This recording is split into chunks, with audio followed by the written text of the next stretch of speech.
तो ये 5th lecture है हमारा।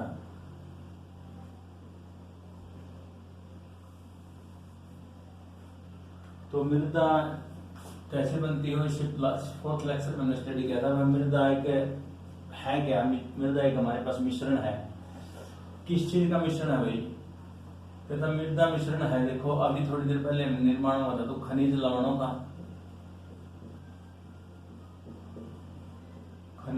का, उसमें एक चीज और होती है हमारे पास बहुत ही इंपॉर्टेंट, जिसे हम ह्यूमस बोलते हैं।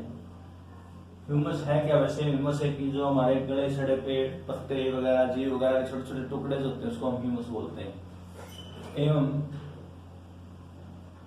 सूक्ष्म जीव,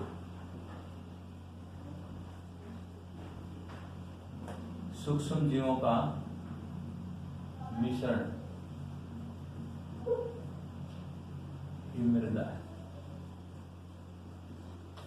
मृदा है या भूमि भी हम उसको बोल सकते हैं। क्या बोल सकते हैं? भूमि। ये सब चीजों का मिश्रण से क्या बनती है? मृदा या भूमि भी बोल सकते हैं उसको, भूमि बनती है। ठीक है, तो इसमें सबसे पहले मैं खनिज लवणों के बारे में बता चुके हैं, पत्थरों के छोटे छोटे टुकड़ों के टूटने से बनता है। अब नेक्स्ट जो हमारे पास ह्यूमस है। ह्यूमस क्या है? कहता जितने भी हमारे गले सड़े पत्ते टुकड़े, कोई जीव कटा हुआ है उसके छोटे मोटे टुकड़े जो हों सारे क्या कहलाते हैं? ह्यूमस कहलाते हैं। तो ह्यूमस क्या है? मृदा में जीवों के गले सड़े टुकड़े पाए जाते हैं जिसे हम ह्यूमस कहते हैं। और उसका काम क्या है? वो छोटे छोटे टुकड़े होते हैं, बिल्कुल बंधे हुए नहीं होते, जिसकी वजह से जब वो अरेंज होते हैं भूमि में तो उनके बीच में छोटे छोटे क्या रह जाते हैं? छेद। तो छेद जो है वो बहुत ही लाभकारी है। ह्यूमस जो है वो भूमि के अंदर क्या बनाता है? छेद बनाता है। और वो जो छेद है ना, वो छेद क्या काम आते हैं हमारे पास? बाद में जब हम बिजाई करते हैं किसी भी कारण के लिए, उन छेद से ही वायु अंदर जाती है, उन छेदों से ही क्या होता है?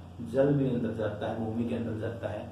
तो इसलिए ह्यूमस जो है वो बहुत आवश्यक है, क्योंकि उसके बगैर जो भूमि हो छेद युक्त नहीं होगी। अगर भूमि छेद युक्त नहीं होगी तो उसमें वायु और जल का आवागमन नहीं हो सकता है। ये जो है कई बार ह्यूमस जो है कम हो जाता है, हमारे खेतों में भी कहते हैं ह्यूमस कम हो गया तो हम वहां पर खाद डालते हैं, देसी जो खाद होती है, जो गोबर जिसको बोलते हैं, वो गोबर जो मेनली किसका निर्माण करता है? ह्यूमस का निर्माण करता है। तीसरा, किसी मृदा में कौन कौन से पौधे होंगे इसका निर्धारण कैसे होगा भाई? आपको पता है पौधों को उगने के लिए तो किसकी आवश्यकता है? पोषक तत्वों की आवश्यकता है। पोषक तत्व यानी कि खनिज लवण। तो इसका मतलब खनिज लवण कौन से हैं किस मिट्टी में, वही निर्धारित करेंगे। जिस पौधे को खनिज लवण चाहिए अगर वो उस मिट्टी में है तो वो वहां उगेगा, अदरवाइज वो नहीं उगेगा। तो सिंपल है कि भाई पौधों को उगने के लिए किसकी आवश्यकता है? पौधों को उगने के लिए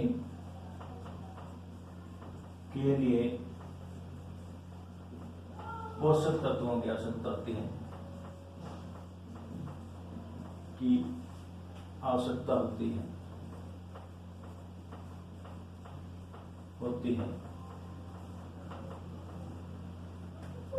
यह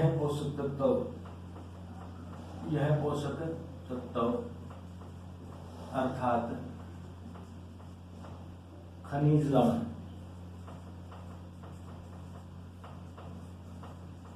निर्धारित करेंगे जो भूमि में उपस्थित होंगे,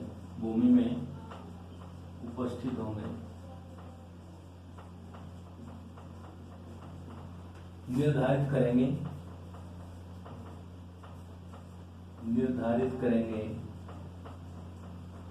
उस भूमि में कौन सा पौधा होगा, उस भूमि में कौन सा पौधा उगेगा। क्लियर? नेक्स्ट क्वेश्चन हमारे पास जो पीड़कनाशी होते हैं, पीड़कनाशी और उर्वरक। पीड़कनाशी से हमारे पास मेरा मतलब ये है कि जो ऐसी चीजें होती हैं हमारे पास, जो दवाइयां हम प्रयोग करते हैं खेतों में कीड़ों मकोड़ों को मारने के लिए, सुंडी वगैरह को मारने के लिए, तो पीड़कनाशी कहलाते हैं। और जो खाद हम प्रयोग करते हैं ना, खाद, कृत्रिम खाद जिसको हम बोलते हैं, वो जो प्रयोग होती है उस कृत्रिम खाद को हम क्या बोलते हैं? उर्वरक बोलते हैं। तो उनका बहुत ज्यादा उपयोग होने से हम ये भी कहते हैं कि भाई खाद ने और कीटनाशी ने भूमि को खराब कर दिया है। तो कैसे खराब करते हैं वो मैं बताऊंगा। देखो, भूमि में उपस्थित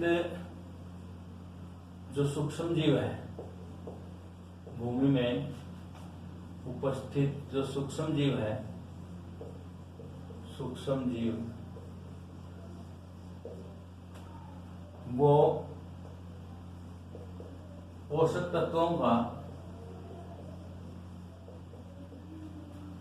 का पुनः चक्रण करते हैं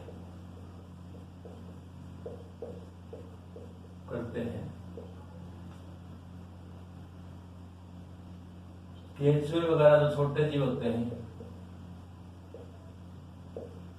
जीव ह्यूमस का निर्माण करते हैं,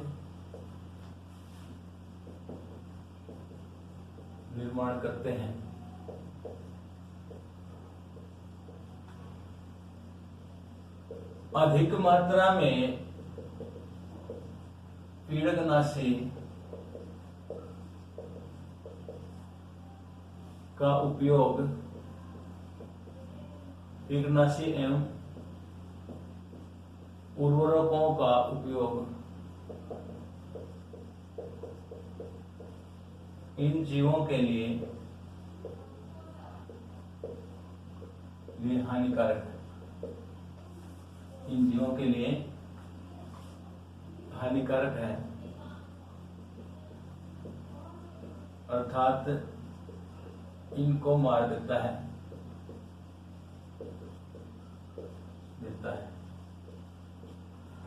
तो उर्वरक एवं पीड़कनाशी के ज्यादा उपयोग से एवं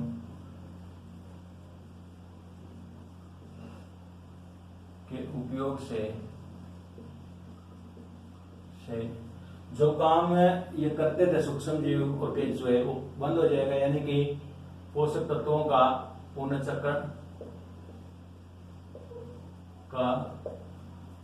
चक्रण एवं ह्यूमस का निर्माण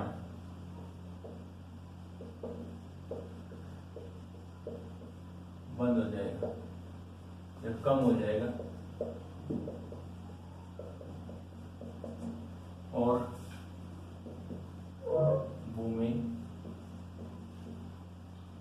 अनउपजाऊ हो जाएगी, उपजाऊ नहीं रहेगी।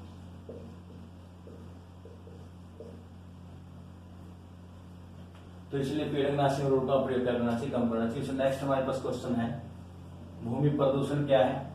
तो सब जानते हैं भाई, प्रदूषण के बारे में पहले ही मैं बता सकूं आपको कि भाई ऐसे पदार्थ जो हैं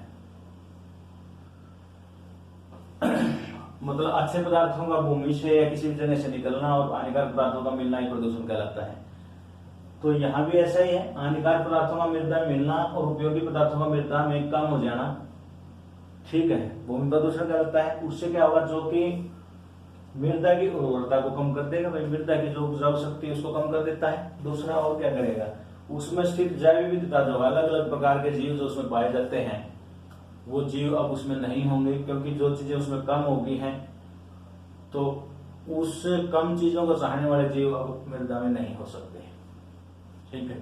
तो इस प्रकार से हम कह सकते हैं कि भूमि प्रदूषण जो है जैव विविधता को भी करता है, मृदा की उर्वरता को भी कम करता है, और वो हानिकारक पदार्थों का मिलना और उपयोगी पदार्थों का उसमें कम हो जाना ही भूमि प्रदूषण कहलाता है।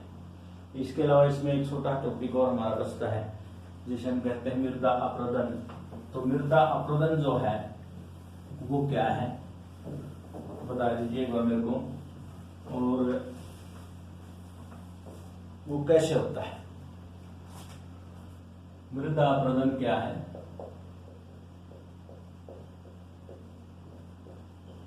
क्या है?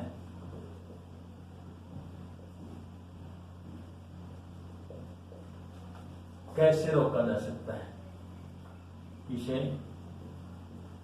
कैसे रोका जा सकता है। तो ये बिल्कुल क्लियर है। कहता मृदा अपरदन क्या है? कहता मृदा में पानी के बहाव के कारण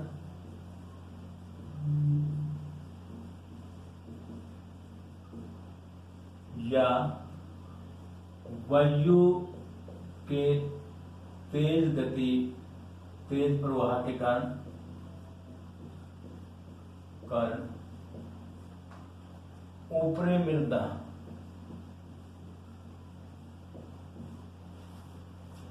ऊपरी मृदा का जल एवं वायु